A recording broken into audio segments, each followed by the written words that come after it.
Mesdames, Messieurs, merci infiniment d'être avec nous dans Débriefing.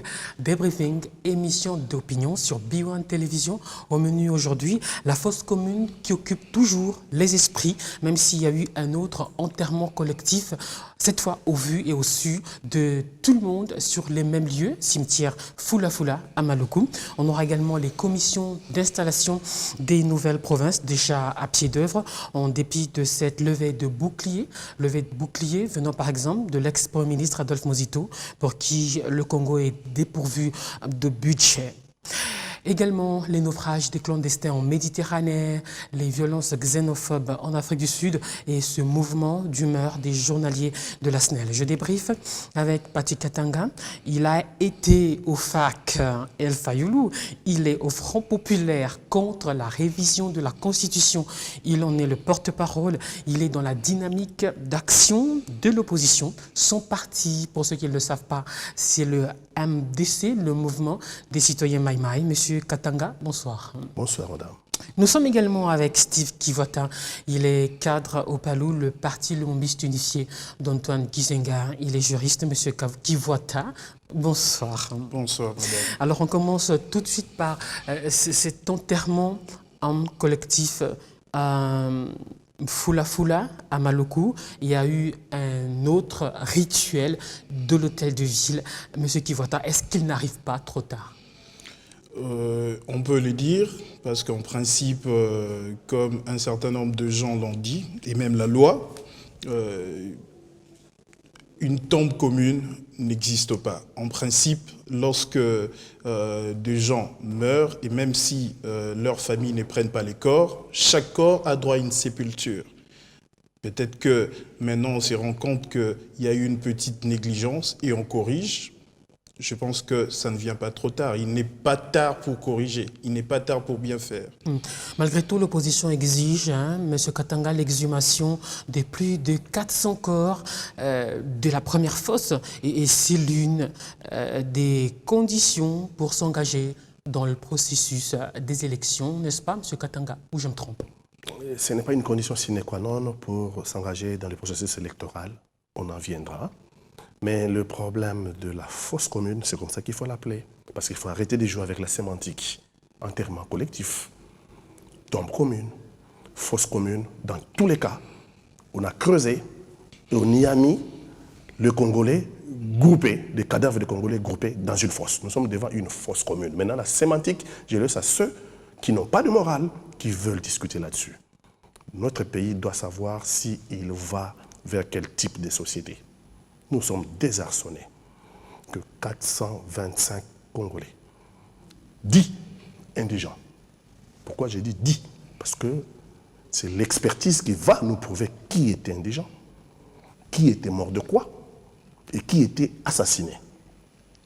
Le gouvernement a dit que c'était des indigents. C'est le gouvernement de mon pays. Selon les statistiques, ce ne sont pas tous les indigents. Il y a parmi eux des morts-nés, des corps abandonnés. Et c'est vrai, peut-être une soixantaine d'indigents, si je ne m'abuse. Pour que nous les statistiques fournies par les autorités, entre autres, ministre de la Justice. Les statistiques ne sont pas fiables dès lors qu'on n'ordonne pas l'exhumation de ces cadavres enterrés collectivement. Ils répondent que si l'enquête le nécessite, il y aura exhumation. L'enquête ne peut que nécessiter l'exhumation, sinon on n'arrivera jamais à établir la vérité. Ce sont les enquêteurs qui le déterminent. Oui, c'est vrai, ce sont les enquêteurs qui le déterminent, mais c'est aussi la vérité auprès du peuple congolais. Le gouvernement a un devoir de vérité. Il a un devoir de vérité auprès des Congolais. Les Congolais doivent savoir de quoi il s'agit. Parce que, madame, lorsqu'on est malade... Alors, les véritables questions, c'est qui sont-ils, quel est leur profil et de quoi sont-ils morts? De quoi sont-ils morts? Okay. Les certificats médicaux, l'identité, et puis de quoi sont-ils morts? Pourquoi ont-ils été enterrés nuitamment, dans la précipitation? Et pourquoi on a entendu qu'ils soient 425 pour aller les enterrer ensemble dans un petit trou? Tout ça, ça pose un problème d'éthique. Nous allons vers quel type de société? Non, madame, les Congolais ont tout perdu, mais sauf une chose, l'enterrement de leurs morts. Alors, l'autre condition pour participer au processus des provinciales, c'est notamment une enquête indépendante, c'est ça? L'enquête indépendante pour établir la vérité sur ces faits. Parce que ce qu'on a enterré dernièrement, peut-être dans les normes, ça ne justifie pas qu'on ait enterré 450, 425, 421, on dit. des Congolais dans une fosse commune. Ce qu'on a enterré récemment, si on a respecté la procédure, très bien, ça veut dire qu'on a compris. Mais ça ne justifie pas qu'on ne puisse pas vérifier et établir la vérité sur la fosse commune, là où on a mis ensemble 421 de nos compatriotes. C'est inacceptable, madame. Le Congolais, nous enterrons nos morts. C'est notre coutume, c'est notre tradition, et d'ailleurs, la race humaine, l'espèce humaine a ceci de différent avec les animaux. Les humains enterrent les morts. Les animaux ne les enterrent pas. Lorsqu'on se comporte comme ça, la société est en train de s'abêtir. Nous sommes en train de nous abêtir, devenir de bêtes. Moi, je ne veux pas m'abêtir. Et nous voulons la vérité sur la fosse commune. Ok. Alors, l'opposition veut la vérité. Une enquête indépendante est nécessaire pour ce faire. Oui, je pense que tout homme de bon sens ne peut que demander la vérité. Le parti politique ne peut pas s'entendre pour cacher la vérité au peuple congolais. Nous avons besoin de la vérité. Moi, je pense qu'il n'y a pas polémique. Il n'y a même pas à chercher à politiser la question, ni à chercher à discréditer la majorité par rapport à une question qui devait être non politisée. Moi, je pense que du moment où l'enquête ne nous a pas encore donné les résultats, nous ne pouvons pas supputer sur cela. Et je pense que je suis du Palou. Notre règlement intérieur nous interdit carrément de pouvoir parler de questions dont on ne maîtrise pas les aboutissements. Okay. Ces commissions d'installation des nouvelles provinces, déjà à pied d'œuvre, en dépit des contestations de toutes parts. Ce n'est pas au fait une contestation comme telle, mais c'est une réflexion. Je pense que le Premier ministre Adolphe Muzito, depuis qu'il était Premier ministre, a déjà eu à écrire sur la question de l'installation des nouvelles provinces, défis et contraintes. À l'époque, c'était en août 2010, alors qu'il était Premier ministre. Déjà à l'époque, il considérait que c'était impossible d'installer de nouvelles provinces dans 3 ans. Et il proposa à l'époque que l'on puisse réviser la Constitution afin d'élaborer une loi de programmation. C'est ce qui a été fait en 2011. L'article, je pense, 2 a été modifié pour qu'on puisse introduire une loi de programmation. Et en dehors de cela, il a fait un certain nombre de propositions. Je pense qu'il y avait des propositions sur l'axe législatif, l'adoption de la loi sur la Caisse nationale des péréquations, l'adoption de la loi sur la fonction publique provinciale qui allait permettre aux provinces de pouvoir nommer les enseignants, donc dans les 4 compétences exclusives, enseignants, médecins pour la santé, pour l'agriculture aussi, le fonctionnaire dans ces ministères et même les affaires coutumières. Malheureusement, il y a un certain nombre de propositions qui n'ont pas été respectées. Il y a même l'axe infrastructure, parce qu'ils considéraient à l'époque qu'il fallait 3,1 milliards pour construire les bâtiments dans les futures nouvelles provinces à installer. Ça n'a pas été respecté. Et aujourd'hui, il semble qu'on a pratiquement les mêmes difficultés. D'où il fait 3 tribunes. La première sur l'État sans province, où il démontre qu'en réalité, jusque-là, nos provinces ne bénéficient pas des compétences telles que la Constitution l'a voulu. Dans l'État sans budget, il démontre qu'on n'a jamais voté un budget de l'État. On a peut-être de budget épars, un budget du pouvoir central, de budget de province, de budget de ZTD, mais jamais le pouvoir central n'a eu à voter un budget de l'État. D'où le pouvoir central n'a pas une vision générale sur le fonctionnement de province. Et aujourd'hui, par exemple, le pouvoir central ne sait pas qu'il y a un déséquilibre criant entre Bandundu et Katanga. Pour que Bandundu rattrape la situation de Katanga, il faudra 50 ans. Pourtant, au pouvoir central, on a donné un instrument qui pouvait lui permettre de résoudre les déséquilibres entre provinces, qui est la Caisse nationale des péréquations, qu'il n'a jamais réclamée auprès du Parlement national pour son adoption. On va y arriver à cette caisse de péréquation dont il réclame l'adoption et la promulgation rapide. Pati Katanga, Adolphe Muzito, comme l'a dit Steve Kivota, publié hier dans la presse sa 3e tribune intitulée « Nouvelle province et élections locales, la faillite de l'État, la vérité en chiffres ». Bref, faute de ressources pour couvrir les charges des organes délibérants exécutifs, les ETD, il suggère le report à 2021 de ces élections locales. Réaction. Adolphe Muzito, ancien Premier ministre, pose des problèmes sérieux. Il pose des problèmes de fond, mais il se pose un problème. Il n'y apporte pas de réponse, tout en posant des problèmes de fond. Il n'y apporte pas de réponse. Il suggère l'ajournement des locales à 2021, le temps de réunir les moyens. Et d'ailleurs, Vous avez vu la chanlie qui a été déchaînée par le PPRD contre Adolphe Muzito. Nous constatons que c'est un problème majorité contre Palou. Nous sommes dans le problème de la majorité contre majorité, comme on dit en lingala. Indépendamment des querelles byzantines, nous sommes là devant un problème de fond sur lequel ceux qui nous suivent, ceux qui nous regardent attendent des solutions. Oui, j'ai dit qu'il posait des problèmes de fond et des problèmes sérieux, mais il n'y apportait pas de réponse.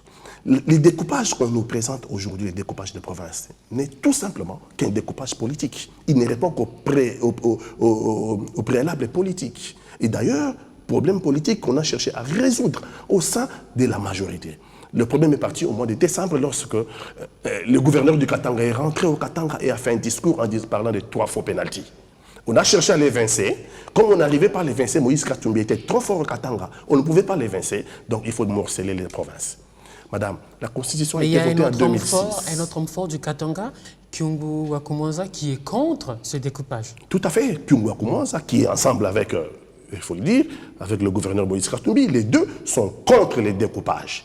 Mais comme ils ne sont pas en phase politiquement avec la majorité actuelle, il faut les déverrouiller.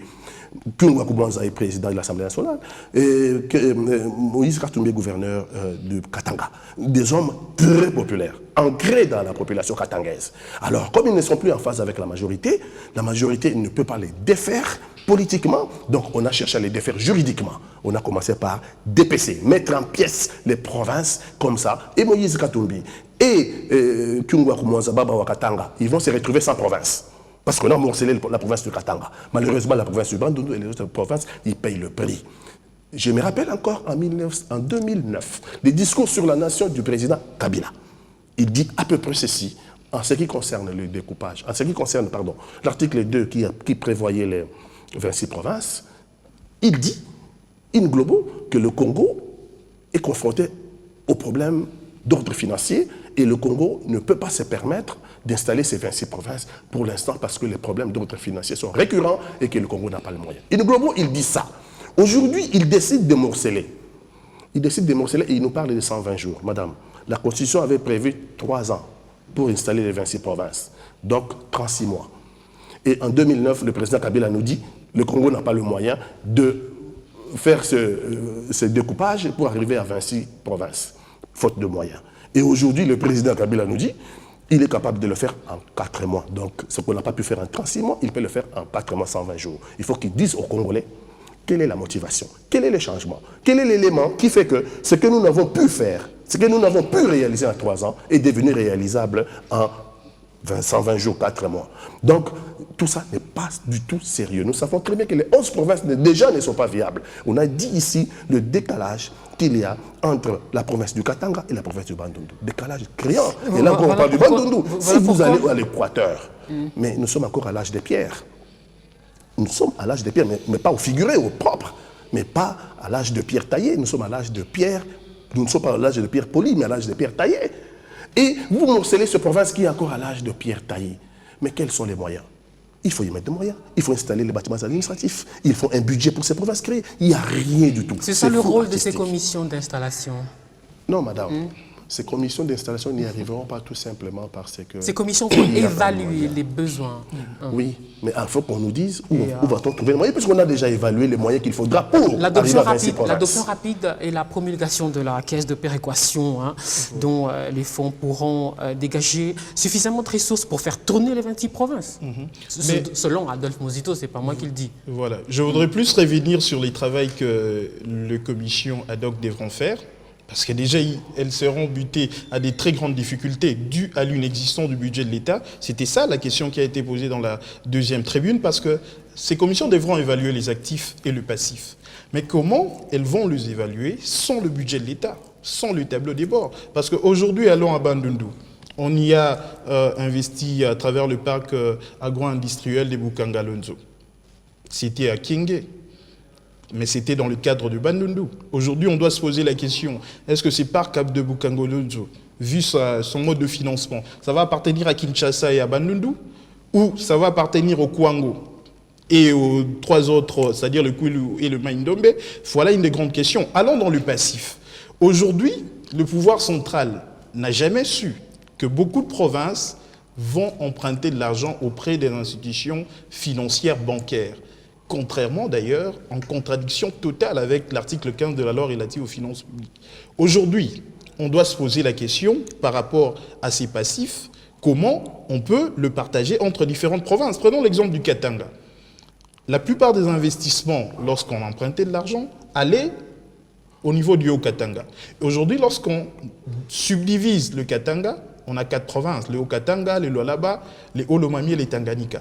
Le Tanganyika et le Haut-Lomami n'ont pas bénéficié des investissements. Et comment allons partager le passif de telle manière que le Haut-Lomami ne naisse pas en faillite? C'est ça le grand problème. Est-ce que dans 30 jours, les commissions ad hoc pourront poser de vrais problèmes, faire un rapport qu'il faut? Et en plus, comment est-ce qu'on peut mettre la charrue avant le bœuf? Est-ce que ça serait intéressant d'avoir des gouverneurs et des assemblées provinciales qui cherchent qu'on leur construise des bâtiments pendant qu'elles sont mises en place, ces institutions provinciales? Ce sont là les vrais problèmes qui sont posés au niveau du budget de l'État, d'où, en dehors de la Caisse nationale des péréquations, que l'honorable Mouzito trouve que c'est plutôt insignifiant parce que ça représente 10% des recettes à caractère national. Aujourd'hui, c'est à 6 milliards de dollars, plus ou moins 600 millions. C'est insignifiant pour résoudre les déséquilibres entre provinces et même construire les bâtiments. Il a proposé les fonds spéciaux de péréquation. Parce qu'il faut savoir que lui, il s'est battu quand il était Premier ministre pour réduire la dette extérieure. Aujourd'hui, plus ou moins à 90%. Et l'idée était que dès que la dette est annulée, que l'on puisse entrer dans un autre cycle d'endettement, mais responsable, pour construire les infrastructures entre provinces. C'est ce qui allait permettre qu'on crée une croissance inclusive, que nos paysans qui font de champs à l'intérieur du pays puissent avoir un débouché. C'est ça la réflexion. D'où le fonds spécial des péréquations devrait constituer de fonds extérieurs qu'on devra mobiliser à long terme, parce que les provinces ne peuvent que emprunter auprès des institutions financières nationales, qui d'ailleurs, non bancaires, qui n'existent d'ailleurs pas. Donc c'est ça l'idée qu'il amène au niveau de l'État son budget, en dehors de la décentralisation politique qu'il demande, que le gouvernement central puisse s'engager pour transférer les fonds et transférer toutes les compétences aux provinces. Sinon, toute installation de nouvelles provinces sera un échec et amènera à une faillite de l'État. Pourquoi Adolphe Mouzito n'y avait-il pas pensé à l'époque où il était Premier ministre, après avoir trôné au budget? On dit que c'est parce qu'il en veut à son successeur, Matata. Bien sûr que non. Je vous ai parlé de l'ouvrage qu'il a écrit en 2010, l'installation de nouvelles provinces, défis et contraintes. Je pense qu'à l'époque, il réfléchissait déjà sur comment est-ce qu'on pouvait réussir l'installation de nouvelles provinces. Et il a fait des propositions, dont la loi de programmation, c'est une de ses propositions. Il a fait la proposition sur le principe de solidarité dans la répartition des recettes à caractère national. Il a demandé à l'époque que l'on puisse voter la loi sur la fonction publique provinciale pour que les provinces aient la possibilité d'avoir une mainmise sur leurs compétences exclusives. Il a fait la proposition de mettre en place la loi sur la Caisse nationale des